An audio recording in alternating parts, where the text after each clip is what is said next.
পাবো। হয়তো second round থেকে প্রতিটি দল তারা জাতীয় পর্যায় থেকে প্লেয়ার এনে তাদের দল সাজাতে সক্ষম হয়েছে।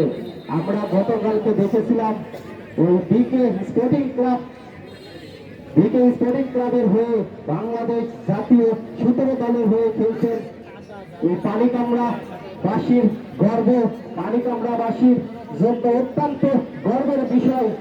যার কথা না বললে নয়, সেই শপথ যার বাড়ি কিন্তু এই পানিকামড়াতে, তিনি কিন্তু বাংলাদেশ 17 দলের হয়ে ওই দক্ষিণ আফ্রিকায় সফর করেছেন এবং সেখানে তিনি কিন্তু ভালো খেলা উপহার দিয়েছেন।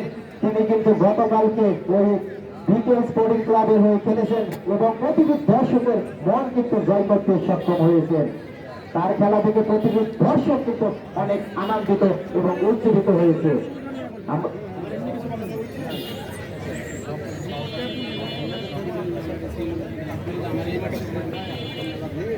সুপ্রিয় সম্মানিত দর্শক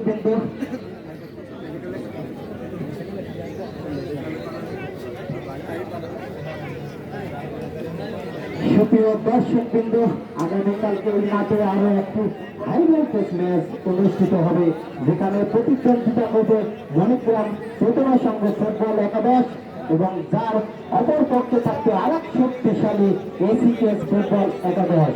এই এসিকেএস ফুটবল একাদশ তাদের টিম ম্যানেজার অনেকটাই অবগত করেছেন, যদি তারা এই টুর্নামেন্টের ফাইনালে পৌঁছাতে পারে তাহলে বাংলাদেশ জাতীয় দলের বেশ কয়েকজন খেলোয়াড় তারা কিন্তু এই ফাইনাল খেলায় তাদেরকে নিয়ে আসবেন এবং সাজাতে সক্ষম হবে।